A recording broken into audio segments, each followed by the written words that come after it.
நண்பர்கள் அனைவருக்கும் வணக்கம். துபாயில் இருக்கும் இந்தியர்களுக்கு ஒரு முக்கிய அறிவிப்பு ஒன்று வெளியாக இருக்குது. மத்திய கிழக்கு நாடுகளில் நாளுக்கு நாள் போர் தீவிரமடைந்து வருகிறதுனால அமெரிக்கா இஸ்ரேல் கூட்டு இராணுவ நடவடிக்கைக்கு பதிலடி கொடுக்கும் வகையில் ஈரான் இராணுவம் துபாய், பக்ரைன் என பல்வேறு நாடுகளையும் தாக்குதல் நடத்தி வர்றாங்க. மார்ச் 1ஆம் தேதி அன்று ஈரான் படைகள் துபாய் சர்வதேச விமான நிலையம் மீதே தாக்குதல் நடத்தியது. இதனால் விமான நிலையத்தில் இருந்த பயணிகள் அனைவரும் அதிர்ச்சி அடைந்தனர். ஒவ்வொரு நொடியும் உயிருக்கு அஞ்சியிருப்பதாகவும் கூறினர். பிரபல வீராங்கனை PV சிந்து கூட விமான நிலையத்தில் சிக்கியிருப்பதாக பதிவு வெளியிட்டார். இந்நிலையில் அவர் பத்திரமாகவும் நாடு திரும்பினார்.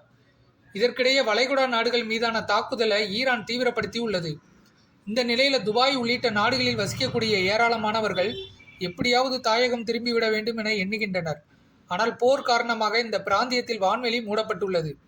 குறிப்பிட்ட எண்ணிக்கையிலான விமானங்கள் மட்டுமே நேற்று முதல் இயக்கப்பட்டு வருகின்றன.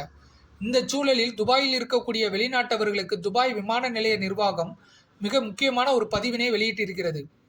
அதாவது பயணிகள் அனைவரும் விமான நிலையத்திற்கு புறப்பட்டு வந்துவிட வேண்டாம் என அதில் தெரிவித்திருக்கிறது. நீங்கள் பயணம் செய்யக்கூடிய விமான நிறுவனம் விமானம் புறப்படுவது உறுதி என கூறினால் மட்டுமே விமான நிலையத்திற்கு வருகை தாருங்கள், இல்லை என்றால் வர வேண்டாம் எனவும் தெரிவித்துள்ளது. அதாவது உங்களுடைய விமானம் புறப்படுவது உறுதியானால் மட்டுமே விமான நிலையத்திற்கு வாருங்கள் என கூறியிருக்கிறது. இந்த நிலையில் ஏர் இந்தியா, ஸ்பைஸ்ஜெட் ஆகிய விமான சேவை நிறுவனங்கள் குறிப்பிட்ட சில எண்ணிக்கையிலான விமானங்களை மட்டுமே துபாய் உள்ளிட்ட நாடுகளிலிருந்து இயக்க தொடங்கி இருக்கின்றன. எனவே பயணிகள் தங்களுடைய விமானம் புறப்படுகிறதா அல்லது ரத்தாகி இருக்கிறதா என்ற தகவலை அறிந்த பிறகு விமான நிலையத்திற்கு புறப்பட வேண்டும் என துபாய் விமான நிலைய நிறுவனம் கேட்டுக்கொண்டிருக்கிறது.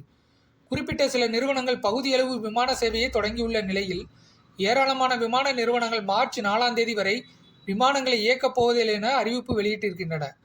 போர் பதற்றம் நீடிப்பதால் மத்திய கிழக்கு நாடுகளில் CBSE பொதுத் தேர்வுகள் தற்காலிகமாக ஒத்திவைக்கப்பட்டுள்ளன.